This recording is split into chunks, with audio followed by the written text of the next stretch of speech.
Welcome to Revise and Resubmit, Weekend Classics. I'm Pavlov. And I'm Nikita. You know, it's not just a difficult book. It's this monumental 628-page undertaking, the novel Finnegans Wake. Yeah. It's so famously challenging that people have actually formed clubs all over the world just to read it aloud, together. Mm-hmm. Reading clubs. Yeah, and the history here is just... it shows incredible patience. There was this one group in Los Angeles committed to tackling it collaboratively, Right. It took them 28 years. 28 years. 28 years just to read the novel aloud, beginning to end. I mean, that really sets an extraordinary standard for commitment, doesn't it? It absolutely does. And that anecdote, it perfectly captures the unique, almost daunting nature of James Joyce's final work. So today, we want to provide maybe a framework, a way in for navigating that monument, Finnegans Wake. Published in 1939. A colossal achievement, really, in its linguistic complexity. Exactly. And this is for you, whether you're maybe just stepping into literary criticism for the first time, or perhaps starting your own research journey, or maybe you just have this intense curiosity about, well, one of the 20th century's great enigmas. We're going to try and unpack its fundamental architecture, its core themes. And our goal, really, is to give you a set of tools, maybe a kind of navigational chart, so you can appreciate this novel without that feeling of, drowning in its famously dense prose. Mm-hmm. It definitely requires a shift in perspective. You have to move away from, let's say, conventional storytelling and really enter the language of the subconscious. And to understand the book, maybe we should first just briefly touch upon the man himself, the man in exile. James Joyce. James Joyce, a seminal Irish novelist born Dublin, 1882, educated by Jesuits, a brilliant student apparently, but his family's slow descent into poverty and his profound disillusionment with Dublin's conservative side, the religious conventions that really defined his early life. He didn't just leave Dublin, did he? It was more like this famous, profound rejection. A self-imposed exile that lasted, the rest of his life. Precisely. In 1904, he left Ireland with Nora Barnacle, who would become his wife. And they spent decades in continental Europe, Trieste, Zurich, Paris. Yet paradoxically, his physical absence from Dublin only seemed to intensify his literary fixation on it. Right. Dublin remained his entire universe, didn't it? It did. And this is immortalized in that statement he made. For myself, I always write about Dublin, because if I can get to the heart of Dublin, I can get to the heart of all the cities of the world. That desire, capturing the universal through the intensely local, the hyper-local, that feels key. He mastered that revolutionary technique, the stream of consciousness, in his earlier works, Dubliners, A Portrait, and of course, The Huge Expanse of Ulysses. Right. But those works, however modernist they were, they still retained a recognizable spine. Plot, characters, linear time mostly. But Finnegans Wake, it just blows that spine apart. It really is his most experimental creation. It seems to reject narrative structure as we know it, dissolves the fixed identities of characters, and radically reconstructs language itself. So it forces the critic, or anyone reading it really, to adopt a stance of, inherent interpretive instability. That's a good way to put it. Yeah, that's the starting point for any research into this text. You have to accept that instability. Okay, right. Let's try and unpack this, because Joyce throws you right into the deep end immediately. You open the book, and the language. It looks kind of familiar, but it's utterly fragmented. Foreign, almost. It's not just puns, is it? No, not at all. It's this chaotic mix. Multiple languages, literary allusions, historical references, pure sound. It's the language of what the text itself calls suspensive examination. Suspensive examination meaning? Meaning the state of sleeping, dreaming, maybe passive perception. When the human mind is asleep, its rules, grammar, logic, fixed identity, they just dissolve. And the book is, in a way, an attempt to record that dissolved mental state. So the chaos is intentional. It's mimicking how the mind processes maybe the day's events, historical memory, personal anxieties, when it's unrestrained by consciousness. Exactly. And the text is incredibly self-aware. It knows how complex it is. Joyce actually calls the text a polyhedron of scripture. Polyhedron. Suggesting it possesses many faces, many interpretations, meaning there's no single monolithic truth you can just extract. It's constantly turning, constantly reflecting new light. That's such a useful image, a polyhedron. Because by definition, you can never see all his facets at once. You're always looking at just a fraction of the total surface, right? Which forces you to accept incomplete knowledge. And this multifaceted nature is necessary because the perceived world of the dreamer, as the book puts it, is a kaleidoscope. A kaleidoscope, like kaleidoscope and collide. Exactly. A constant shifting, collapsing, reforming of images and language. And if you connect this to the bigger picture, it suggests that human experience, especially in a modern city like Dublin, is always in flux, always collapsing old meanings, reforming new ones. It's like an information cascade that never stops. It almost sounds like Joyce is anticipating our 21st century information overload. And he's acknowledging the reader's struggle, the critic's struggle, isn't he? Absolutely. The text kind of mockingly addresses those who seek singular, fixed meanings. It refers to critics as entomophilists. Insect lovers. Right, suggesting they're focused on tiny, crawling details. And it notes they might see the book as a sex mosaic of nymphosis, or maybe purist Caduliyun, before concluding that, well, we must grope on till 0 hour. Grope on till 0 hour. That's powerful. It means the work of interpretation is inherently partial, tentative, maybe even doomed to never quite finish until some final apocalyptic midnight. It feels like that sometimes. Joyce is practically handing you the key and saying, good luck, but you still won't solve it. He encourages that multiplicity. He understood, I think, that the only way to capture the entirety of human experience was to abandon the constraints of linearity and fixed meaning. Okay, if we need just one concrete example of this linguistic anarchy, we have to talk about that onomatopoeic word on page 23, where he tries to capture the sound of, the duppy shooting the shutter. Oh, that word. Yeah. It's immense, almost 100 letters. It's not just a word. It feels like an entire phonetic episode packed into one string of letters. Should I try it? Go on. Okay, deep breath. Percod huskurun bar gor layer grummet hon urtharumathunarada lifites tele bumulunukunun. Wow. It really spans generations of sound in one go. It does. If you just pause on that. It's extraordinary. It's clearly not meant to just be read visually. It feels like it's meant to be performed, like a linguistic architecture built purely on sound. And considering Joyce's increasingly poor eyesight later in life, some scholars do suggest he was relying more and more on capturing the world acoustically, pushing the very boundaries of how English could embody noise. What's fascinating is the sheer length of it. Trying to compress a momentary, immediate sound into this colossal, almost geological form. It definitely pushes the boundaries of perception, but structurally, all this chaos is housed within a surprisingly rigid, circular framework. The book's famous endless loop. Right, the circularity. That's its sort of crowning structural achievement, isn't it? Right. And it reflects Giambattista Vico's philosophy of history. Absolutely. Vico proposed that history moves in cycles. Theocratic, aristocratic, democratic, then chaos and renewal, the ricorso, recurrence. Joyce takes this grand, universal theory and applies it to the smallest unit imaginable, a Dublin family dreaming through the night.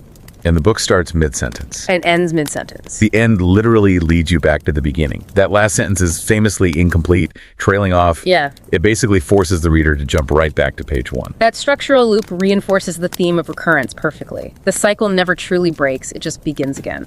And we see this explicitly in the text. The E has gone at gone, the ZP is coming to come, greets to Gastern, high to morning. Past, present, future, all collapsed into an eternal loop. A continuous ebb and flow. And this cycle ensures that the central figure and his sin, whatever it is, are never truly resolved, just repeated. Okay, that cyclical nature feels crucial because it suggests the drama we're about to discuss, this central family unit, isn't just a unique story. It's universal, eternally recurring. And the figure caught forever in that cycle of rise, fall, repeat. That's the Dublin father, Humphrey Chimpton Earwicker, HCE. HCE. He's the everyman, isn't he? The local figure of authority, the publican maybe, but he's forever associated with some great, profound, yet mysterious public shame. A fall. His identity is incredibly fluid. He's every father, every city founder, every public sinner, every disgraced mythological figure rolled into one. And he's rarely just called HCE directly, is he? Right. He's more like a palimpsest of historical figures, mythological ones. That's right. The sources clearly link him explicitly to the nursery figure of Humpty Dumpty. Humpty Dumpty. Which instantly gives his fall this sort of tragicomic, almost childish dimension. Exactly. And the ballad that references his disgrace really emphasizes the public nature of his downfall. Can we look at that description? It feels like it strips him of all dignity. It does, quite brutally, it says. Have you heard of one Humpty Dumpty, how he fell with a roll and a rumble and curled up like Lord Olofa Crumple by the butt of the magazine wall? And then, he was one time our king of the castle. Now he's kicked about like a rotten old parsnip, and from Green Street he'll be sent by order of his worship to the penal jail of Mountjoy. Ouch. From king of the castle to a rotten old parsnip, disgraced, jailed, ridiculed. But HCE isn't just a fallen pub owner. He's also Finn McCool, the mythical Irish giant. Right. How do those two extremes, the nursery rhyme loser and the landscape-altering giant, how do they coexist in one figure? They merge. In the dream logic, they absolutely merge. There's that long, cumulative description of the cycling everyman. And the answer to who it is? Finn McCool. And his crash is described in terms that literally alter the physical world. He crashed in the hollow of the park, trees down as he soared in the vacuum of the phoenix, stones up. So the same man, who's maybe disgraced over some minor public incident, it's also the founder figure whose fall creates the very topography of Dublin itself. The fall is simultaneously historical tragedy and, well, domestic farce. But ambiguity is brilliant. But it still leaves us with the core mystery. What exactly was the sin? The municipal sin business. That's the engine of the whole novel, isn't it? Referenced right near the start as that Trigodi Thunder's Day, this municipal sin business. And the genius of Joyce is that he just provides this cascade of contradictory rumors instead of a single truth. So what kind of rumors are we talking about? What flavors do they come in? They range wildly, from the absurdly trivial to the sexually explicit. Some suggest the cause was just a misfired brick. Like an accident. Or maybe a physical structural failure, a collapsus of his back promises, almost like bureaucratic failures. But the really disruptive whispers, the ones that stick, seem to focus on sexual scandal, a violation of trust, both civic and domestic. Yes, definitely. The scandal seems to revolve around accusations concerning Private's earwicker and a pair of sloppy sluts, plainly showing all the unmentionability, falsely accusing about the raincoats. Wow. That's quite specific, yet still vague. It is, and the crime is never resolved. The reader is just left with, as the book says, 1001 stories, all told of the same. The point seems to be that the rumor of the fall, the gossip, the shame, the perturbation, that's far more real and recurring than the original ungraspable truth. And if we take that idea of recurrence seriously, what does it mean that HCE is described as both a big rowdy ram lad at random on the premises and also disturbing, shocking, nay, perturbing? Is his sin meant to be like the original fall of man? You could certainly read it that way, yeah. HCE is this permanent, ambiguous local figure of shame precisely because his sin is every man's sin. It represents the inherent flawed nature of maybe patriarchal authority, continually reenacted across history and generationally within the family structure itself. The every man has to fall to allow the cycle of renewal to continue. That seems to be the implication. And that fall, and the necessary renewal it implies, brings us right to the core feminine principle in the text. Anne Livia Pluribel, ALP. The mother figure. ALP. Yeah. And she's fundamentally associated with the river Liffey, right? The river flowing through Dublin, providing the backdrop for the whole dreamscape. Absolutely. ALP represents flow, femininity, memory, eternal transformation. A heavy contrast to HCE's static, disgraced position. She is constancy through change. And her identity is beautifully summed up in that cyclical phrase. Anna was, Livia is, Pluribel's to be. Past, present, future. Exactly. She embodies time itself, past, present, potential future, all existing simultaneously within her. Her most important moment. Yeah. Maybe one of the most emotional sections in the entire novel. Is her final monologue, isn't it? Where the river meets the sea. Yes, that monologue is the ultimate dissolution, the singular self merging into the universal. It's the voice of the water itself, full of fragmented memories, sounds, can't hear what the waters of, the chittering waters of, flittering bats, field mice, bok talk. It's incredibly evocative. It really is. And it leads to her final, quite heartbreaking acceptance of her fate as she flows out into the vast oceanic mother. I sow home slowly now by own way, Moy Valley way. Toi I too, Rathman. She's returning to the source, embracing the cycle, providing the rebirth that HCE's fall necessitates. It seems so. So if ALP is this unifying, flowing force of renewal, then the twins, Shem the penman and Sean the postman, they must represent the essential, maybe destructive forces of duality. rivalry. Their conflict is absolutely central. It's the great intellectual and emotional opposition driving the book forward. They're described as all the rivals to all see, shake again, oh disaster, shake a loose, ah how starring, constantly battling. Embodying that eternal conflict. Yeah. Artist versus conformist, outcast versus establishment. Exactly. Let's focus on Shem first, the penman. He seems to reflect Joyce's own anxieties, maybe, about the writer's position in society. Quite possibly. Shem is the marginalized figure, the writer. He's the insufficiently molestimated note snatcher, associated with intellectual difficulty, isolation, often with filth or disgrace, interestingly. He's the one who chooses internal reality over public acceptance, the passive resistant. Committed to his arts, then. Yes, writing because he would pen for her, he would pine for her, presumably for his mother, ALP. His very existence feels like this defiant act of creativity born from exclusion. And Sean, the postman, is the complete inverse. Public, popular, overtly successful. Sean's the messenger, yeah. The carrier of established communications. He appears as John, the boast, and the superficial hero, the fine, frank, fair-haired fellow of the fairy tales. Mr. Popularity. Right, representing conformity, public opinion, commercial success, maybe. He's often portrayed as smug, moralizing, lecturing the hedge daughters with this real arrogance. He embodies the accepted surface self, you could say, while Shem is the difficult, hidden reality underneath. Okay, if we take that duality seriously, the private artist versus the public conformist, how does Joyce explore the ultimate futility, maybe, of this opposition?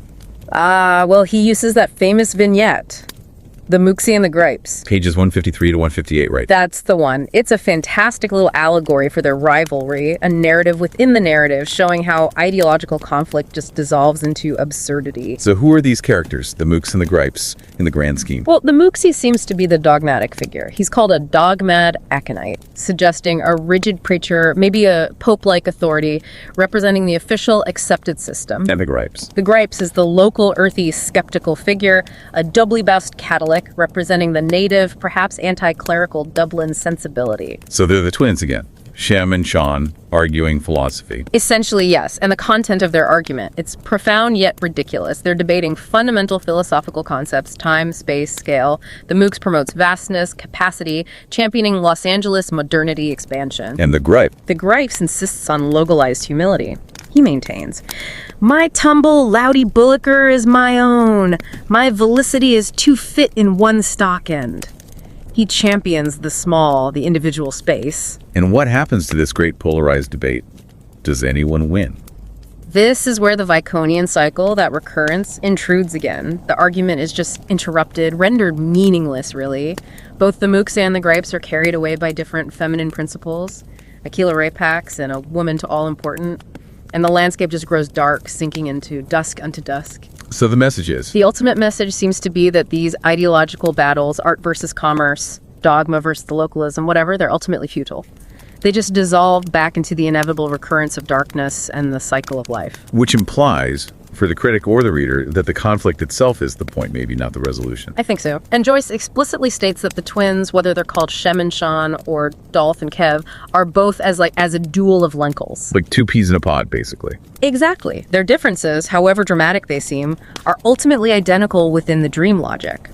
And moving beyond the immediate family, Joyce filters these grand events of history through the exact same distorted, dreamlike lens. He reduces monumental conflicts to, well, domestic farce sometimes. The Willingdon Museum Room scene, right near the beginning on page 8, that's a perfect example, isn't it? We're guided through this museum of conflict, specifically Napoleon versus Wellington, Napoleon versus Willingdon. It's such a hilarious send-up of historical reference. The narrator guides you through these absurdly distorted artifacts, the Perseus gun, the flag, the bullet, the triple one hat of Napoleon. The formal museum setting is just instantly undercut by the juvenile language, the puns. And it connects directly back to that Viconian theme, history repeating itself. The grand, traumatic conflict of Waterloo is presented as childish play. The bog Napoleon mortaring the Napoleon beg. Yeah. It's reducing World War to a kindergarten squabble, showing that maybe all human conflicts are essentially the same recurring mistakes. That seems to be the implication. This distortion is how Joyce connects HCE's very personal sin, that municipal sin business to universal human failings, political, military. The public fall, the subsequent shame, they're mirrored everywhere, reducing the high dignity of statecraft down to gossip and childhood games. Another really powerful structural device Joyce uses are those quizzes, the question and answer sections. They formally mimic academic research, don't they? Or maybe legal cross-examination. But the answers they produce are just pure dream logic. It feels like him mocking the very idea of formal knowledge acquisition. They definitely defy simple summary. They use the guise of objective structure to provide these cumulative, chaotic descriptions. For instance, question 1 asks for a summation of HCE's entire life, his failures, his flaws, and the complete complex answer is reduced to the simplest mythological cipher. Which is? Finn McCool. The individual is just swallowed by the myth. And question 7.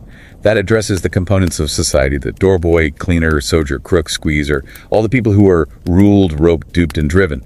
Who are they collectively identified as? The answer there is collective and, deeply pessimistic. The Morpheos. The Morpheos? Yeah. Suggesting Morpheus, sleep. Exactly. A mass slumber, or maybe a nightmare state. It implies that society is just composed entirely of people caught in this passive, manipulated, controlled state, regardless of their social role, perpetually sleeping through their own existence. It's a really powerful statement about societal inertia. Wow. Okay. And finally, we get a glimpse of the daughter figure, Issy, or Izod, through these formalized questions, too. Yeah. How does her voice, the feminine, maybe romantic aspect, break into this structured chaos? Question 10 yields this long, intimate, intensely fragmented response from her perspective. It's just raw emotion, romance, girlish gossip, maybe. A sharp contrast to the men's arguments and historical critiques. What does it sound like? The language is immediate, sensual. That I chid you, sweet sir, you know I'm tender by my eye. Can you read by dazzling ones through me true? Bite my laughters, drink my tears, pour into me volumes, spell me stark and spill me swooning. It's a sudden, deeply human injection of intimate feeling into this otherwise dense, universal dreamscape. She provides the raw, emotional material that the men seem to intellectualize or turn into war. Her voice, like ALP's river flow, it introduces that necessary instability of desire and memory. It reminds you that beneath all the heavy layers of myth, history, academic structure, there's always gossip, romance, and deeply personal human vulnerability. So we've established this book isn't meant to be solved in the usual sense.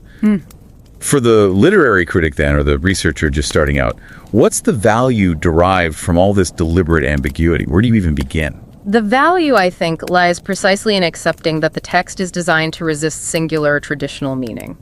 Joyce is providing, as he puts it, a testament of the rocks from all the dead unto some the living, suggesting interpretation is like a geological process, slow, fragmented. Right. Your research journey really begins by accepting that you must grope on till 0 hour. It still sounds almost frustrating, though, accepting that the answer is unknowable. Or liberating, if you accept the rules of the dream. The challenge is recognizing that the conflict between the twins, Shem and Sean, or Dolph and Kev, is ultimately an illusion. Remember, they're both as a duel of lentils. Their identities merge. Constantly. And the meaning of the book resides not in separating them, but in analyzing their overlapping characteristics. You're reading the universal, shared consciousness of humanity, perhaps, filtered through one family unit dreaming in Dublin. You know, the chaotic nature of this novel, the puns, the overlapping narratives, the constant information overload, it really does reflect the complexity of the modern world, doesn't it? It certainly feels prescient. If you can navigate this linguistic kaleidoscape, if you can synthesize these recurring themes, fall and recurrence, family duality, the relentless linguistic play, those feel like the tools Joyce gives you for navigating intellectual complexity in any field, not just literature. It definitely teaches the necessity of lateral thinking, of connecting seemingly disparate concepts, and of accepting that sometimes the most profound truth is the multiplicity of narratives surrounding an event, rather than one single verifiable fact. Hashtag, outro. Which brings us towards our closing thought. We've spent this time trying to navigate one of the most infamously difficult novels ever written, crafted by a writer who truly believed that by focusing intensely on Dublin, he could somehow capture the essence of all cities. everywhere. And that universality of experience, that endless cycle. It's perfectly encapsulated in a line that suggests the sheer persistence of the human drama. The novel states that HCE's troubles may be over, but his doubles have still to come. His doubles have still to come, meaning? It suggests interpretation is endless. His story, the Great Fall, whatever it was, will always recur in new guises, always awaiting new readers, new critics, new researchers like you, perhaps, to grapple with it. Well, we sincerely hope this discussion has given you some maybe firmer purchase on those notoriously slippery pages. Yeah. And whether or not you subscribe to this channel, we really do encourage you. Kindly make time to read this thoughtfully crafted novel, or at least dip into it. It truly is a unique experience. It really is. We put links in the show notes to some resources that might help guide your way should you decide to brave that monumental reading commitment we talked about at the start. We absolutely encourage you to seek out this work, begin your own journey into Joyce's final, defiant, and utterly unique masterpiece. Thank you so much for joining us today. And don't forget to subscribe to Revise and Resubmit on Spotify and Apple Podcasts. Until next time, keep those minds curious, keep questioning, and keep revising and resubmitting.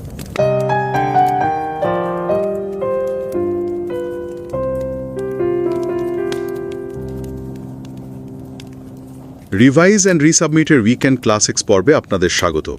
আমি Pavlov. আর আমি নিকিতা। একটা বই যেটা পড়ার জন্য মানুষ club বানাচ্ছে, আর সেই ক্লাবগুলোর মানে এক একটা ক্লাবের বইটা শেষ করতে লেগে যাচ্ছে বছরের পর বছর। ভাবুন তো একবার, লস অ্যাঞ্জেলেসের একটা ক্লাবের নাকি লেগেছিল পুরো 28 বছর। হ্যাঁ, 28 বছর, অবিশ্বাস্য প্রায়। আমাদের একজন শ্রোতা আসলে এই বইটা নিয়েই কিছু প্রশ্ন পাঠিয়েছেন। আইরিশ লেখক জেমস জয়েসের লেখা, সম্ভবত বিশ্বের সবচেয়ে কঠিন বইগুলোর একটা, ফিনেগান্স ওয়েক। অবশ্যই, ফিনিগ্যান্স ওয়েক নাম শুনলেই অনেকে চমকে যান। তো শ্রোতা জানতে চেয়েছেন কেন এই কুখ্যাত কঠিন বইটার সাহিত্যের ইতিহাসে এত গুরুত্বপূর্ণ, বিশেষ করে যারা ধরুন একাডেমিক গবেষণা বা সাহিত্য সমালোচনার জগতে নতুন আসছেন, তাদের জন্য এর তাৎপর্যটা ঠিক কোথায়? খুব ভালো প্রশ্ন। বইটা তো মানে এতটাই দুর্বোধ্য যে এর ভাষা, এর গঠন নিয়ে পাঠকরা আজও ধাঁধায় পড়ে যান। কিন্তু এই যে জটিলতা, এর মধ্যেই হয়তো লুকিয়ে আছে এক অসাধারণ সাহিত্যিক প্রয়োগ, তাই না? ঠিক তাই। চলুন শ্রোতার পাঠানো সূত্র ধরেই এই বইটার জগতে একটু ঢোকার চেষ্টা করি। এই রহস্য আর তাৎপর্যটা একটু বোঝার চেষ্টা করা যাক। আচ্ছা, দেখুন, জেমস জয়েস ছিলেন বিংশ শতাব্দীর অন্যতম প্রভাবশালী লেখক। এটা নিয়ে তো কোনো সন্দেহই নেই। 1882 সালে ডাবলিনে জন্ম। জেসুইট স্কুলে পড়তেন, খুব মেধাবী ছাত্র ছিলেন। কিন্তু ছোটবেলা থেকেই কি বলবো, ডাবলিনের যে সামাজিক আর ধর্মীয় গোঁড়ামি, ওটা নিয়ে তার মনে একটা অসন্তোষ ছিল। সময়ের সাথে সাথে তার পরিবারও ধীরে ধীরে বেশ দারিদ্র্যের দিকে ঝুঁকে পড়েছিল। এটাও তার জীবন দর্শনকে হয়তো প্রভাবিত করে। ও আচ্ছা। আর 1904 সালটা, এটা জয়েসের জীবনে খুব গুরুত্বপূর্ণ একটা বছর। তিনি নোরা বার্নাকেল এর সাথে পরিচিত হন। নোরা ছিলেন গ্যালোওয়ে থেকে আসা একজন সাধারণ চেম্বারমেট। কিন্তু এই নোরাই পরে তার আজীবনের সঙ্গী হন, তার স্ত্রী। আর এই নোরার সাথেই জয়েস যেন আয়ারল্যান্ড ছেড়ে একরকম নিজেই নিজের ওপর নির্বাসন চাপিয়ে নিলেন। স্বেচ্ছায় নির্বাসন, তাই তো? হ্যাঁ, অনেকটা তাই। জীবনের বেশিরভাগ সময় তারা ইউরোপের বিভিন্ন শহরে কাটিয়েছেন, ট্রিয়েস্ট, জিউরিক, প্যারিস। কিন্তু মজার ব্যাপার হলো, মানে এত দূরে থেকেও তার সমস্ত লেখার কেন্দ্রবিন্দু কিন্তু ছিল ওই ডাবলিন শহরটাই। এটাই আশ্চর্য। তিনি একবার বলেছিলেন না, আমি সবসময় ডাবলিন নিয়ে লিখি, কারণ যদি আমি ডাবলিনের হৃদয়ে পৌঁছাতে পারি, তবে আমি বিশ্বের সমস্ত শহরের হৃদয়ে পৌঁছাতে পারবো। এই কথাটা তার লেখার দর্শন বুঝতে খুব সাহায্য করে কিন্তু। একদম। আর তার বিখ্যাত কাজের তালিকাও তো বেশ লম্বা। যেমন ছোট গল্পের সংকলন ডাবলিনার্স, সেটা 1914 সালের। তারপর কিছুটা আত্মজৈবনিক উপন্যাস a portrait of the artist as a young man 1916-তে। হ্যাঁ। আর অবশ্যই আধুনিকতাবাদের যাকে বলে একদম শিখর ছোঁয়া কাজ, সেই ইউলিসিস 1922-এর। এই কাজগুলো তো স্ট্রিম অফ কনসিয়াসনেস বা চেতনার প্রবাহ রীতির জন্য বিখ্যাত হয়ে আছে। ঠিক। আর এই চেতনার প্রবাহ রীতিটা একটু সহজ করে বলা দরকার হয়তো। এর মানে হলো, লেখক এখানে চরিত্রের মনের ভেতরের চিন্তাভাবনা, অনুভূতিগুলো যেভাবে আসে, যেমনটা ধরুন আমরা নিজেরা অনুভব করি, মানে এলোমেলো, খাপছাড়া, হঠাৎ করে আসা স্মৃতি বা ভাবনা, ঠিক সেভাবেই সরাসরি তুলে ধরেন, অনেক সময় গতানুগতিক বাক্য গঠন বা জ্যোতিচিহ্ন ছাড়াই। মানে একেবারে মনের ভেতরের স্রোতটা যেমন ঠিক তেমন। একদম। এটা পাঠকের জন্য একটা একেবারে নতুন অভিজ্ঞতা ছিল তখন, সরাসরি চরিত্রের মনের গভীরে ডুব দেওয়ার মতো একটা ব্যাপার। বাহ, দারুণ ব্যাখ্যা তো। আর এরপরেই এলো ফিনেগানস ওয়েক, তাই তো? হ্যাঁ, ফিনেগানস ওয়েক 1939 সালে প্রকাশিত। এটা ছিল তার জীবনের শেষ কাজ এবং সম্ভবত সবচেয়ে বেশি পরীক্ষামূলক। এটা ভাষাগত জটিলতার এমন এক চরম নিদর্শন তৈরি করেছিল যে সেটা সাহিত্য জগতে আজও আলোড়ন তোলে। জয়েস কিন্তু নিজের শৈল্পিক দৃষ্টিভঙ্গির প্রতি এতটাই আপোষহীন ছিলেন যে লেখার স্বাধীনতা রক্ষার জন্য তাকে সেন্সরশিপের বিরুদ্ধে বিরাট লড়াই করতে হয়েছে। দুঃখজনকভাবে 1941 সালে জুরিখে একটা আলসার অপারেশনের পর তার জীবনাবসান হয়। আচ্ছা, এবার তাহলে মূল বইটা ফিনেগানস ওয়েকের দিকে একটু তাকানো যাক। শ্রোতার পাঠানো সূত্রগুলোতেও এর অদ্ভুত ভাষার কথাই বারবার এসেছে। বইটা শুরুই হচ্ছে এক অদ্ভুত, মানে প্রথমবার পড়লে প্রায় অর্থহীন মনে হতে পারে এমন শব্দ আর বাক্যের খেলা দিয়ে। হ্যাঁ, শুরুটাই তো ধাক্কা দেওয়ার মতো। যেমন ধরুন, একেবারে শুরুর দিকে একটা লাইন যেখানে ফিনেগেনের পতনের বর্ণনা আছে, hierarchy titi top loftical with a burning bush above off its baublet top. কি অদ্ভুত শব্দ দেখুন, হায়ারার্কি টিটি টপ লফটিকল। এখানে যেন উঁচু স্থাপত্যের ধারণা বোঝাতে গিয়ে একটা বিশাল নতুন শব্দ তৈরি করা হয়েছে, তার উপরে আবার জ্বলন্ত ঝুপ। মানে ভাষার এমন ব্যবহার তো সচরাচর দেখি না আমরা। একদমই দেখি না। এখানেই তো জয়েসের বিশেষত্ব। এখানে ভাষার যে ভাঙচুর, শব্দের যে খেলা, তা সত্যি অসাধারণ। জয়েস বহু ভাষা থেকে, প্রায় 40টারও বেশি ভাষা থেকে শোনা যায়, শব্দ নিয়েছেন, তাদের মিশিয়েছেন, ভেঙেছেন, নতুন অর্থবহ বা অনেক সময় আপাত অর্থহীন শব্দ তৈরি করেছেন। 40টা ভাষা? হ্যাঁ, বইটি পড়ার অভিজ্ঞতাটা অনেকটা যেন একটা লম্বা স্বপ্ন দেখার মতো, যেখানে যুক্তি সবসময় কাজ করে না, সবকিছু গুলিয়ে যায়, কিন্তু অনুভূতির একটা গভীর জগৎ তৈরি হয়। যেমন ধরুন বইয়ের নামটাই, ফিনেগানস ওয়েকের মধ্যে একটা পুরনো আইরিশ লোকগান ফিনেগানস ওয়েকের গল্প আছে, যেখানে মৃত টিম ফিনেগান হুইস্কির গন্ধ পেয়ে কফিন থেকে জেগে ওঠেন। ইন্টারেস্টিং। আবার একে যদি ভাঙেন, ফিনেগান এগেন ওয়েক, মানে ফিনেগান আবার জেগে উঠবেন, এই ধারণাও আসে। তার মানে নামের মধ্যেই একটা রহস্য আর পুনরাবৃত্তির ইঙ্গিত আছে। ঠিক তাই। আর যারা একাডেমিক গবেষণা বা সাহিত্য সমালোচনায় নতুন, তাদের জন্য এটা একটা দারুণ উদাহরণ হতে পারে। এই বইটা দেখায় যে সাহিত্য কতখানি পরীক্ষামূলক হতে পারে, ভাষার যে প্রতিষ্ঠিত নিয়মকানুন সেগুলোকে কতদূর ঠেলে নিয়ে যাওয়া যায়, কতখানি ভাঙা যায়। এটা প্রচলিত সাহিত্য ধারণাকেই কিন্তু চ্যালেঞ্জ করে বসে। বইয়ের বিভিন্ন অংশে তো আবার নানা ধরনের ছন্দ, গান, এমনকি ধাঁধাও খুঁজে পাওয়া যায়। যেমন শ্রোতার পাঠানো একটা নোটে পৃষ্ঠা 45-এর হামটি ডামটির গানটার উল্লেখ ছিল, have you heard of one Humpty Dumpty, how he fell with a roll and a rumble by the butt of the magazine wall. এটা আগের উদাহরণটা চেয়ে তুলনামূলকভাবে একটু সহজ লাগছে, তাই না? হ্যাঁ, মানে ছন্দের কারণে হয়তো কিছুটা সহজবোধ্য মনে হচ্ছে, কিন্তু এর মধ্যেও লুকিয়ে আছে নানা অর্থ আর ইঙ্গিত। অনেকে এর মধ্যে আয়ারল্যান্ডের রাজনৈতিক ইতিহাসের পতন আর উত্থানের রূপক খুঁজে পান। বিশেষ করে ম্যাগাজিন ওয়ালের উল্লেখটা বেশ তাৎপর্যপূর্ণ। জয়েসের লেখায় প্রায় কিছুই তো সরল বা একমাত্রিক নয়, বুঝলেন? সত্যি, প্রতিটা শব্দ যেন এক একটা নতুন দরজা খুলে দিচ্ছে। বইটিতে তো বারবার চক্রাকার ধারণাও ফিরে আসে, মানে উত্থান, পতন, জন্ম, মৃত্যু, ইতিহাস আর মিথের পুনরাবৃত্তি। আনালিভিয়া প্লোরাবেল চরিত্রটি নাকি এই চক্রাকার ধারণার এক গুরুত্বপূর্ণ রূপক। একদম ঠিক ধরেছেন। আনালিভিয়া প্লোরাবেল চরিত্রটি অনেকটা ডাবলিনের লিফি নদীর মতো প্রবাহমান, যা সবকিছুকে ধারণ করে বয়ে চলে, জীবন, মৃত্যু, ইতিহাস সব। নদীর মতো? হ্যাঁ। বইয়ের প্রায় শেষের দিকে এক জায়গায় আছে, ভাবানুবাদ করলে দাঁড়ায়, আন্না ছিলেন, লিভিয়া আছেন, প্লুরাবেলস two B. Anna was, Libya is, প্লুরাবেলস two B. হ্যাঁ, এই যে শাশ্বত নারী সত্তা বা নদীর অনন্ত প্রবাহ, এটা যেন জীবনের চক্রাকার আবর্তনেরই প্রতীক। এই ভাবনাটা বইয়ের মূল সুরগুলোর একটা। আবার দেখুন, শ্রোতার আরেকটা সূত্রে পৃষ্ঠা 153 থেকে শুরু হওয়া মুকোস আর গ্রিপসের গল্পটার কথা বলা হয়েছে। এটা নাকি কিছুটা সহজবোধ্য কাঠামোর মধ্যেও জয়েসের ভাষার বৈশিষ্ট্য ধরে রাখে। হ্যাঁ, ওই অংশটা একটা নির্দিষ্ট গল্পের আদলে লেখা, তো তাই হয়তো একটু অনুসরণ করা সহজ লাগে।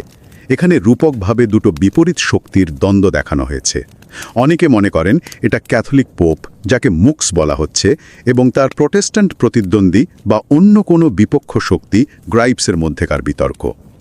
ও আচ্ছা। তাদের কথোপকথন, ভাষার ব্যবহার বেশ মজার, আর একদম জয়সীয় ভঙ্গিতে লেখা। যেমন ধরুন, মুক্স রেগে গিয়ে বলছে, blast your self and your anatomy inferior বুজ। দেখুন কিভাবে অ্যানাটমি আর ইনফেরিয়র শব্দ দুটোকে মিশিয়ে একটা নতুন তিরস্কার তৈরি করা হয়েছে। হা, অসাধারণ। তাহলে মূল বিষয়টা হলো ফিনেগানস ওয়েক পড়ার অভিজ্ঞতাটা ঠিক আমরা যেমন উপন্যাস পড়ি সেরকম নয়। এখানে গল্প খোঁজার চেয়ে ভাষার যে সঙ্গীতময়তা, শব্দের খেলা আর স্বপ্নের মতো একটা পরিবেশ, সেটা অনুভব করাটাই হয়তো মুখ্য।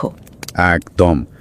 এখানে তাৎক্ষণিক অর্থ খুঁজে পাওয়ার চেষ্টা করলে কিন্তু হতাশ হতে হবে, বরং ভাষার এই যে বহুমাত্রিক খেলা, ধ্বনিময়তা আর পুরো বই জুড়ে বয়ে চলার স্বপ্নের মতো একটা আবেশ, সেটা অনুভব করাটাই আসল অভিজ্ঞতা। বইটি আমাদের ভাষা আর আখ্যান সম্পর্কিত যে প্রচলিত ধারণা, সেগুলোকে ভীষণভাবে চ্যালেঞ্জ করে। এটা যেন ভাষার সম্ভাবনার এক চূড়ান্ত পরীক্ষা, মানে ভাষা দিয়ে কি করা সম্ভব তার একটা নমুনা। এখান থেকে একটা গুরুত্বপূর্ণ বিষয় আমরা বুঝতে পারি, জয়েসের কাছে ভাষা শুধু যোগাযোগের মাধ্যম ছিল না, ভাষা নিজেই একটা শিল্পকর্ম, যার সম্ভাবনা তিনি একদম চূড়ান্ত পর্যায়ে নিয়ে গেছেন। কিন্তু এখন সেই জরুরি প্রশ্নটা আসছে, যেটা আমাদের শ্রোতাও তুলেছেন, এত কঠিন, এত দুর্বোধ্য একটা বই নিয়ে সাধারণ পাঠক বা যারা সবে গবেষণা শুরু করছেন, তারা কেন আগ্রহী হবেন? এটা তো এক প্রকার মানে ইচ্ছাকৃত দুর্বোধ্যতাও মনে হতে পারে কারো কারো। প্রশ্নটা খুবই স্বাভাবিক আর খুব সঙ্গত। প্রথমত দেখুন, ভালো বা মন্দ যাই হোক, এটি সাহিত্যের ইতিহাসে একটা মাইল ফলক। জয়েস এখানে ভাষার সম্ভাবনাকে যেভাবে ব্যবহার করেছেন তা আগে কেউ করেননি। পরেও খুব কম লেখক সেই সাহস দেখিয়েছেন। তিনি দেখালেন যে ভাষা কেবল যোগাযোগের সরল মাধ্যম নয়, এটি নিজেই এক জটিল বহুমাত্রিক শিল্পকর্ম হতে পারে। যারা ভাষার শক্তি আর সম্ভাবনা নিয়ে কাজ করতে চান, তাদের জন্য এটা অপরিহার্য একটা টেক্সট। কিন্তু এই যে একসাথে পড়ার প্রয়োজনীয়তা, মানে রিডিং ক্লাব ছাড়া পড়া প্রায় অসম্ভব, এটাই কি বইটাকে সাধারণ পাঠকের থেকে আরও দূরে সরিয়ে দেয় না? এটা কি এক ধরনের এলিট চর্চা হয়ে দাঁড়ায় না? এটা একটা গুরুত্বপূর্ণ পর্যবেক্ষণ, মানতেই হবে। হ্যাঁ, এটা সত্যি যে বইটির জটিলতা একে অনেকের নাগালের বাইরে নিয়ে যায়। কিন্তু এই যে সম্মিলিত প্রচেষ্টা, এই দিকটাও একটু লক্ষ্য করার মতো। সারা বিশ্বে যে রিডিং ক্লাবগুলো বছরের পর বছর ধরে এই বই পড়ছে, তা আসলে জ্ঞান চর্চার সামাজিক দিকটিকে তুলে ধরে। সামাজিক দিক? হ্যাঁ, এখানে দেখা যায় যে কিছু জ্ঞান একা অর্জন করা হয়তো খুব কঠিন, কিন্তু একসাথে আলোচনা করলে, বিভিন্ন দৃষ্টিকোণ থেকে দেখলে নতুন নতুন অর্থ উন্মোচিত হতে পারে। জ্ঞানার্জন শুধুমাত্র একা পড়ার বিষয় নয়, এটা একটা সম্মিলিত যাত্রাও হতে পারে। এই দিকটাও কিন্তু কম গুরুত্বপূর্ণ নয়, কি বলেন? তা ঠিক, এটা ভেবে দেখিনি এভাবে। আর যারা গবেষণা বা সাহিত্য সমালোচনার জগতে প্রবেশ করছেন, তাদের জন্য এর প্রাসঙ্গিকতা কোথায় বলছিলেন? তাদের জন্য ফিনেগান্স ওয়েক একটা, যাকে বলে চরম বা এক্সট্রিম উদাহরণ। এটা দেখায় সাহিত্য কত বিচিত্র পথে হাঁটতে পারে, ফর্ম এবং ভাষা নিয়ে কতখানি পরীক্ষা নিরীক্ষা করা সম্ভব, বিশ্লেষণের স্তরগুলো কত গভীর হতে পারে। এর ভাষার গঠন, শব্দের অর্থ নিয়ে খেলা, বহুভাষিক উপাদান, মিথের ব্যবহার, এই সব কিছুই কিন্তু গবেষণার নতুন নতুন দিক খুলে দিতে পারে। এমনকি এর কিছু অংশ পাঠ করলেও ভাষার শক্তি, গঠন এবং আখ্যানের প্রচলিত ধারণাগুলো নিয়ে নতুন করে ভাবতে শেখা যায়। মানে প্রচলিত কাঠামোর বাইরে গিয়ে কিভাবে সাহিত্য সৃষ্টি হতে পারে তার এক জীবন্ত দলিল এই বই। এটা পাঠককে প্রচলিত চিন্তাভাবনার বাইরে যেতে একরকম বাধ্য করে। সত্যি ভাবনার বিষয়। তাহলে এই বইটা পড়ার ফলে একটা চ্যালেঞ্জ নেয়ার মতোই ব্যাপার। অবশ্যই। এটি সাহিত্য কিভাবে আমাদের পরিচিত পৃথিবীকে ভেঙে নতুন করে গড়তে পারে তারই এক নমুনা। এর মুখোমুখি হওয়াটা সহজ কাজ নয়, কিন্তু ফলপ্রসূ হতে পারে। যারা শুনছেন তাদের আমরা অনুরোধ করব, যদি কখনো সুযোগ হয় এবং যথেষ্ট সাহস সঞ্চয় করতে পারেন, তবে এই অসাধারণ কিন্তু কুখ্যাত উপন্যাসটি পড়ার চেষ্টা করতে পারেন। হ্যাঁ, অন্তত চেষ্টা তো করাই যায়। আমাদের বিশ্বাস এটা একটা অন্যরকম অভিজ্ঞতা দেবে। কঠিন মনে হলেও এর শব্দ আর ছন্দের জগতে কিছুক্ষণ হারিয়ে যাওয়ার মধ্যেও এক ধরনের অদ্ভুত আনন্দ আছে। হয়তো পুরোটা পড়া সম্ভব নাও হতে পারে বা প্রথমবারেই এর গভীরে ঢোকা যাবে না, কিন্তু এর কিছুটা স্বাদ নেওয়াও কিন্তু এক বিশেষ অনুভূতি দিতে পারে। এর বিভিন্ন সংস্করণ, পড়ার গাইড আর অনলাইন রিসোর্সের কিছু লিংক আমরা শো নোটসে দিয়ে রাখব। আর হ্যাঁ, ফিনিগান্স ওয়েকের গঠনটা কিন্তু চক্রাকার। বইয়ের শেষ বাক্যটি আসলে অসম্পূর্ণ। ও তাই নাকি? হ্যাঁ, আর সেটা যদি বইয়ের প্রথম বাক্যের আগে জুড়ে দেওয়া যায় তাহলে একটা সম্পূর্ণ বৃত্ত তৈরি হয়, মানে শেষটা যেন আবার শুরুতে ফিরে আসে। দারুণ তো। আচ্ছা, ভাবুন তো, যদি ইতিহাসের শেষ পৃষ্ঠাটি আবার প্রথম পৃষ্ঠারই শুরু হয়, তাহলে কি কোনো গল্প সত্যি শেষ হয়, নাকি সব কিছুই আসলে এক অনন্ত পুনরাবৃত্তি? এই ভাবনাটা নিয়েই না হয় আজকের মতো শেষ করা যাক।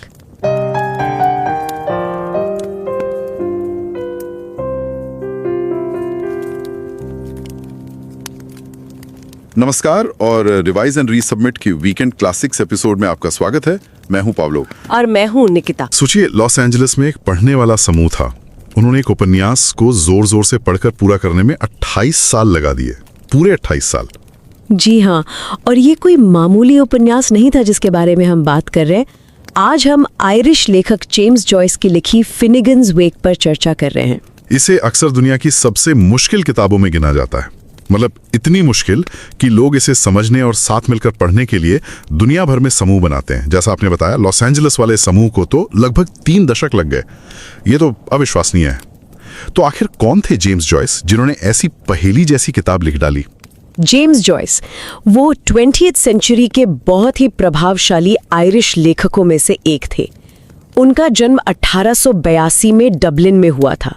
10 भाई बहनों में सबसे बड़े थे और उनका परिवार धीरे धीरे आर्थिक तंगी का शिकार हो गया था। ओह, जेजुइट स्कूलों में पढ़े, बहुत होनहार छात्र थे, पर डबलिन के जो सामाजिक और धार्मिक माहौल थे ना, उनसे उनका मोह भंग हो चुका था। उन्होंने आइलैंड छोड़ भी दिया था, है ना? हाँ, काफी वक्त बाहर बिताया। हाँ बिल्कुल। 1904 में नोरा बार्निकल से मिलने के बाद जो उनकी जीवन संगिनी बनी, उन्होंने खुद ही देश छोड़ दिया। उन्होंने अपना ज्यादातर जीवन यूरोप के शहरों जैसे ट्राइस्टेज, यूरिक और पेरिस में बताया। लेकिन कमाल की बात यह है कि आयरलैंड से दूर रहकर भी उनकी हर रचना के केंद्र में डबलिन ही रहा, हमेशा। हाँ, उनका वो मशहूर कथन भी है कि मैं हमेशा डबलिन के बारे में लिखता हूँ, क्योंकि अगर मैं डबलिन के दिल तक पहुँच सकता हूँ तो मैं दुनिया के सभी शहरों के दिल तक पहुँच सकता हूँ। ये सुनने में कितना गहरा लगता है। बिल्कुल। और फिनेगन्स वेक से पहले भी उन्होंने बहुत महत्वपूर्ण काम किया, जैसे डबलिनर्स, वो कहानियों का संग्रह है। फिर a portrait of the artist as a young man, जो थोड़ी आत्मकथा जैसी है। और हाँ, सबसे ज़्यादा मशहूर यूलिसिस 1922 वाली। यूलिसिस में उन्होंने वो स्ट्रीम ऑफ कॉन्शियसनेस तकनीक का ज़बरदस्त इस्तेमाल किया था। अच्छा हाँ, स्ट्रीम ऑफ कॉन्शियसनेस, जिससे पाठक किरदारों के मन की अंदरूनी सोच और भावनाओं को महसूस कर पाते हैं। जी बिल्कुल, वो उस समय के लिए बहुत क्रांतिकारी चीज थी। और फिर 1939 में आई फिनेगन्स वेक, उनकी आखिरी और सबसे ज्यादा प्रयोगात्मक रचना। सुना है कि अपनी कला को लेकर वो इतने सजग थे कि उन्हें सेंसरशिप का भी काफी सामना करना पड़ा था। हाँ, ये बात सही है, उन्हें काफी संघर्ष करना पड़ा। फिर 1941 में ज्यूरिख में उनका निधन हो गया, एक अल्सर की सर्जरी के बाद। तो जॉयस का जीवन ही भाषाओं, निर्वासन, डबलिन से गहरे जुड़ाव और साहित्यिक प्रयोगों का एक जटिल मिश्रण था। बिल्कुल सही कहा आपने। और यही जटिलता हमें फिनेगन्स वेक में भाषा के स्तर पर भी दिखती है। देखिए, ये वो किताब नहीं है जिसे आप आराम से पढ़ने बैठें और कहानी आपके सामने खुलती चली जाए। इसे समझने के लिए खास तरह के धैर्य और शायद एक अलग नजरिए की जरूरत पड़ती है। चलिए इसी पर बात करते हैं, खासकर उन लोगों के लिए जो अकादमिक शोध या साहित्यिक आलोचना की दुनिया में नए हैं। उनके लिए इस किताब को समझना एक चुनौती जैसा हो सकता है। मैंने कुछ पन्ने पलटे और ईमानदारी से कहूं तो मेरा सिर चकरा गया। भाषा ये किसी सपने जैसी है। शब्द तोड़े मरोड़े हुए, नए गढ़े हुए लगते हैं। जैसे पृष्ठ 5 पर यह शब्द है, हायरार्कियोटराइट टिप टिपो टॉप लॉफ्टिकल। ये क्या है, मतलब क्या निकालें इसका? हाँ, ये जॉयस की खासियत है। वो यहाँ सिर्फ कहानी नहीं कह रहे, वो भाषा की सीमाओं को धकेल रहे हैं, उसके साथ खेल रहे हैं। हायरार्की और टिप टिपो टॉप लॉफ्टिकल जैसे शब्द को देखें। इसमें hierarchy, architect, tip, top, Lofty जैसे कई शब्दों की झलक मिलती है ना? हाँ, कुछ कुछ। ये एक पोर्टमैंटियो शब्द का उदाहरण है, जहाँ 2 या ज्यादा शब्दों को मिलाकर एक नया शब्द बनाया जाता है। जो अक्सर उन सभी शब्दों के अर्थों का मिला जुला संकेत देता है। जॉयस यहाँ शायद किसी ऊंची, जटिल, श्रेणीबद्ध संरचना की बात कर रहे हैं, लेकिन उसे सीधे कहने के बजाय वो भाषा के जरिए उसकी एक तस्वीर या एहसास बना रहे हैं। अच्छा, तो ये जानबूझकर किया गया है, पाठक को उलझाने के लिए नहीं बल्कि एक अलग तरह का अनुभव देने के लिए। बिल्कुल, वो बहुभाषावाद का भी खूब इस्तेमाल करते हैं। अंग्रेजी के साथ लैटिन, ग्रीक, आयरिश और दर्जनों दूसरी भाषाओं के शब्द और वाक्य के टुकड़े मिल जाते हैं। और शब्दों के खेल तो भरे पड़े हैं, जहां एक ही शब्द के कई मतलब निकलते हैं। पृष्ठ 8 पर विलिंगडन म्यूजियम का जिक्र है। यहाँ विलिंगडन शायद वेलिंगटन का बिगड़ा रूप है। हाँ, वेलिंगटन। और म्यूजियम शायद म्यूजियम और म्यूजिक रूम का मिश्रण। इतिहास को मतलब वेलिंगटन की लड़ाई को एक अजीब, शायद बचकाने अंदाज में पेश किया गया है। हाँ, वो पंक्ति है, this is the way to the museum room, mind your hats gone in. ये सुनने में जानी पहचानी लगती है, पर थोड़ी अटपटी भी। यही जॉयस का तरीका है, परिचित चीजों को अपरिचित बनाना, ताकि हम उन पर नए सिरे से ध्यान दें। ये पाठक के मन में एक स्वप्न जैसी, तर्क से परे अवस्था बनाने की कोशिश है। जैसे वो अविश्वसनीय रूप से लंबा शब्द पृष्ठ 23 पर है, पकोडोस कुरुन बार ग्रो यागो गॉर्लियोर ग्रुम ग्रिम गुड़ थ्रुमा थुनाडा डिलीफाई टिलिबुलुंग। ना, वो तो मैंने देखा था, उसे पढ़ना भी मुश्किल है। ये क्या दर्शाता है? मतलब इतना लंबा शब्द। इसे अक्सर वज्रपात की ध्वनि का प्रतीक माना जाता है, बाइबल में आदम और ईव के पतन से जुड़ा हुआ। लेकिन जॉयस इसे इतना लंबा और जटिल बनाकर सिर्फ ध्वनि नहीं बता रहे हैं, वो शायद इतिहास के किसी बड़े उथल पुथल, भाषा के जन्म या चेतना में किसी गहरे विस्फोट का संकेत दे रहे हैं। ये अतिरंजना हमें सोचने पर मजबूर करती है कि ये सिर्फ शोर है या इसका कोई गहरा अर्थ है। तो भाषा सिर्फ माध्यम नहीं, अपने आप में एक विषय बन जाती है। लेकिन सिर्फ भाषा ही नहीं, इसकी संरचना भी तो बहुत अजीब है। कोई सीधी कहानी नजर नहीं आती। सही कहा, इसकी संरचना भी पारंपरिक उपन्यास जैसी बिल्कुल नहीं है। कहीं आपको गाने मिलते हैं, जैसे पृष्ठ 45-46 पर हमटी डमटी वाला गाना। ये नर्सरी की जानी पहचानी कविता है, लेकिन जॉयस ने उसे अपने अंदाज में बदल दिया है, शायद पतन और पुनरुत्थान के विषय से जोड़ते हुए। और वो प्रश्नोत्तर वाला हिस्सा पृष्ठ 139 से शुरू होकर 141-146 तक चलता है। सवाल भी अजीब हैं और जवाब तो और भी अजीब। जैसे एक सवाल है जिसका जवाब सिर्फ डॉट है। इसका क्या मतलब है? ये प्रश्नोत्तर का प्रारूप शायद ज्ञान की सीमाओं, समझ की पहेलियों या इतिहास की व्याख्याओं पर सवाल उठाता है। कुछ सवाल शायद अनुत्तरित ही रहने वाले हैं। कहीं कहीं पात्रों की लंबी सूचियां हैं, जैसे पृष्ठ 220-221 पर द फ्लोराज, आइजोड, चफ, एन, हम्प, सॉन्डरसन, केट। ये नाम भी अपने आप में पहेली जैसे हैं। क्या ये असली लोग हैं, प्रतीक हैं या सिर्फ ध्वनियाँ? ये एक सामान्य उपन्यास से बहुत अलग है। किताब में ही इसे शास्त्र का बहुफलक, पॉलीहीड्रन ऑफ स्क्रिप्चर कहा गया है। पृष्ठ 107 पर यह शब्द मुझे बहुत दिलचस्प लगा। बहुफलक यानी जिसके कई चेहरे हों, कई सतहें हों। बिल्कुल, और ये एक बहुत सटीक वर्णन है। इसे किसी एक नजरिए से नहीं समझा जा सकता। हर कोण से देखने पर शायद एक अलग पहलू नजर आए, और जॉयस खुद भी इस जटिलता से वाकिफ थे। पृष्ठ 113 पर वो मजाक में इसे जिगरो पोखरी यानी चालबाजी या गोरख धंधा भी कहते हैं। अच्छा, शायद वो पाठक को आंख मार रहे हों कि इसे ज्यादा गंभीरता से न लें, या फिर ये उनकी अपनी रचनात्मक प्रक्रिया पर एक टिप्पणी हो। तो ये किताब पाठक से बहुत कुछ मांगती है। मतलब ये सिर्फ कहानी सुनना नहीं है, बल्कि एक तरह की पहेली सुलझाने जैसा है, या शायद किसी घने जंगल में रास्ता खोजने जैसा। हाँ बिल्कुल, ये पाठक से गहन जुड़ाव और सक्रिय भागीदारी की मांग करती है। ये सिर्फ जानकारी नहीं देती, बल्कि पाठक को भाषा, चेतना, इतिहास और मिथकों की प्रकृति पर गहराई से सोचने के लिए उकसाती है। पाठ के अंश इतिहास, मिथकों, व्यक्तिगत स्मृतियों और सपनों का एक जटिल जाल बुनते हैं। जैसे पृष्ठ 53 पर ऐतिहासिक नामों का अजीब इस्तेमाल है। अफकिन बिल, क्राउ क्रैम्फर्स, ये शायद विलियम ऑफ ऑरेंज और क्रॉमवेल की तरफ इशारा करते हैं, लेकिन उन्हें तोड़ मरोड़ कर पेश किया गया है। और पृष्ठ 73 पर किरदारों के नाम देखिए। Earwicker, cacao Campbell, pots fracture, Kettle flatnose, holy famous. ये असली और काल्पनिक का कैसा मिश्रण है? यही तो बात है। इयोविकर यानी HCE उपन्यास का एक केंद्रीय पात्र लगता है, लेकिन उसकी पहचान लगातार बदलती रहती है। पृष्ठ 131 और 136 टू 139 में उसके इतने विरोधाभासी वर्णन है Ostman effendi, Serge padishah, first of the Fenians, रॉ दे फिनियो, टिमूर ऑफ टॉर्चर, कि लगता है वो कोई एक व्यक्ति नहीं बल्कि मानव इतिहास या डबलिन शहर का ही प्रतीक है। कभी वो नायक है, कभी खलनायक, कभी राजा, कभी साधारण आदमी। इसमें क्या हो रहा है ये समझने की कोशिश से ज्यादा शायद भाषा के इस प्रवाह, इस संगीत, इन बदलते रूपों में डूबना अधिक महत्वपूर्ण है। ये सब सुन के लगता है कि कहानी शायद सीधी रेखा में चलती नहीं। और फिर वो किताब का अंत और शुरुआत, पृष्ठ 598-599 पर ये पंक्तियां हैं, the has going cat gone, the is coming to come. ये व्याकरण के हिसाब से भी सही नहीं लगती। हाँ, ये पंक्तियां उपन्यास की चक्रवाती मतलब साइक्लिकल प्रकृति की ओर इशारा करती हैं और ये अधूरापन जानबूझकर है। किताब असल में एक अधूरे वाक्य के बीच से शुरू होती है।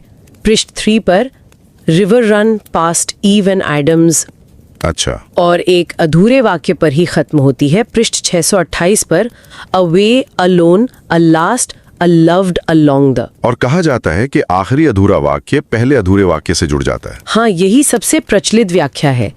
आखिरी शब्द द शायद पहले शब्द रिवर रन से पहले आता है, जिसे एक अंतहीन चक्र बनता है, जैसे नदी बहकर समुद्र में मिलती है और फिर भाप बनकर बादल बनती है और फिर बारिश बनकर वापस नदी में आ जाती है। हाँ बिल्कुल। ये नींद और जागृति, मृत्यु और पुनर्जन्म, इतिहास का दोहराव, पतन और उत्थान, इन सब चक्रों का प्रतीक हो सकता है। ये सिर्फ एक कहानी नहीं बल्कि समय और अस्तित्व के चक्र का ही एक भाषाई मॉडल बनाने की कोशिश लगती है। ये वाकई दिमाग को चकरा देने वाला है। तो अगर कोई अकादमिक शोध या साहित्यिक आलोचना में कदम रख रहा है तो इस किताब का सामना करना उनके लिए कैसा अनुभव हो सकता है? ये तो डराने वाली लग सकती है। हाँ, डराने वाली लग सकती है, लेकिन ये एक बेहद महत्वपूर्ण सबक भी सिखाती है। जो लोग शोध यात्रा शुरू कर रहे हैं उनके लिए यह उपन्यास दिखाता है कि हर पाठ सीधा या स्पष्ट नहीं होता। साहित्य सिर्फ साफ सुथरी कहानियां या तर्कपूर्ण बहसें नहीं होता। कुछ रचनाएं आपसे सक्रिय भागीदारी, व्याख्या करने की हिम्मत और यहाँ तक कि शुरुआती निराशा या उलझन का सामना करने की भी मांग करती हैं। तो ये एक तरह से आलोचनात्मक सोच का प्रशिक्षण है, क्रिटिकल थिंकिंग का। बिल्कुल। फिनेगन्स वेक दिखाता है कि अर्थ अक्सर सतह पर नहीं होता, बल्कि उसे भाषा की परतों, सांस्कृतिक संदर्भों, ऐतिहासिक संकेतों और व्यक्तिगत व्याख्याओं के जरिए खोजना पड़ता है। आपको शब्दों के पीछे छिपे इशारों को पकड़ना होता है, अलग अलग व्याख्याओं पर विचार करना होता है और अपनी समझ बनाने के लिए सबूत जुटाने होते हैं। ये आलोचनात्मक सोच और व्याख्यात्मक कौशल विकसित करने के लिए एक उत्कृष्ट यद्यपि बहुत चुनौतीपूर्ण अभ्यास है। ये सिखाता है कि समझना हमेशा एक निश्चित उत्तर पाना नहीं होता, बल्कि सवालों और संभावनाओं के साथ जीना सीखना भी होता है। मतलब ये कि शोध या आलोचना सिर्फ तथ्यों को जानना नहीं बल्कि अस्पष्टता और जटिलता से निपटना सीखना भी है। सटीक कहा। ये उपन्यास आपको मान्यताओं पर सवाल उठाने, अलग अलग दृष्टिकोणों पर विचार करने और अपनी व्याख्याओं को सही ठहराने के लिए मजबूर करता है। ये दिखाता है कि साहित्य भाषा, विचार और संस्कृति की सीमाओं को कैसे खंगाल सकता है और कैसे हमें दुनिया को देखने के नए तरीके सिखा सकता है। तो ये स्पष्ट है कि फिनेगन्स वेक एक असाधारण रूप से जटिल, चुनौतीपूर्ण लेकिन शायद उतनी ही फायदेमंद साहित्यिक कृति है। ये सिर्फ एक किताब नहीं, एक अनुभव है, एक पहेली है, एक भाषाई ब्रह्मांड है। बिल्कुल। अगर किसी को भाषाओं की गहराई में उतरना पसंद है, अगर सपनों की दुनिया और चेतना की गुत्थियां आकर्षित करती हैं और अगर साहित्य की सीमाओं को टूटते देखना रोमांचक लगता है, तो ये उपन्यास एक अनूठा और अविस्मरणीय अनुभव दे सकता है। लेकिन हाँ, ये आसान नहीं होगा। इसके लिए धैर्य चाहिए, खुला दिमाग चाहिए और शायद अकेले पढ़ने के बजाय किसी पाठक समूह या सहायक गाइड की जरूरत पड़ सकती है, जैसे एनोटेटेड संस्करण या आलोचनात्मक लेख। और इसीलिए हमारा आग्रह है, चाहे कोई इस चैनल को सब्सक्राइब करे या नहीं, अगर किसी की रुचि इस तरह की साहित्यिक चुनौती में है तो इस विचारपूर्वक और गहन रूप से तैयार किए गए उपन्यास को पढ़ने के लिए समय निकालने पर विचार करें। इसे अनुभव करने का प्रयास करें, भले ही इसे पूरी तरह से समझ ना पाएं। शायद समझने से ज्यादा इसे महसूस करना महत्वपूर्ण हो। और इस यात्रा में मदद के लिए कुछ ज़रूरी लिंक्स जैसे कि ऑनलाइन एनोटेटेड संस्करण या पाठक गाइड के सुझाव हमने शो नोट्स में दिए हैं। वो एक शुरुआती बिंदु हो सकते हैं। जाते जाते एक सवाल मन में घूम रहा है, क्या भाषा सिर्फ हमारे विचारों को दूसरों तक पहुंचाने का एक औजार है, या भाषा खुद में चेतना का एक नक्शा, एक पूरी दुनिया बना सकती है, जैसा जॉयस यहाँ करते हुए लग रहे हैं? और क्या शब्दों के इस घने स्वप्न जैसे जंगल में खोकर हम वास्तविकता, स्मृति और मानव अस्तित्व की किसी ऐसी गहरी परत को छू सकते हैं जहाँ साधारण तर्क और सीधी भाषा नहीं पहुँच पाती? सोचने वाली बात है।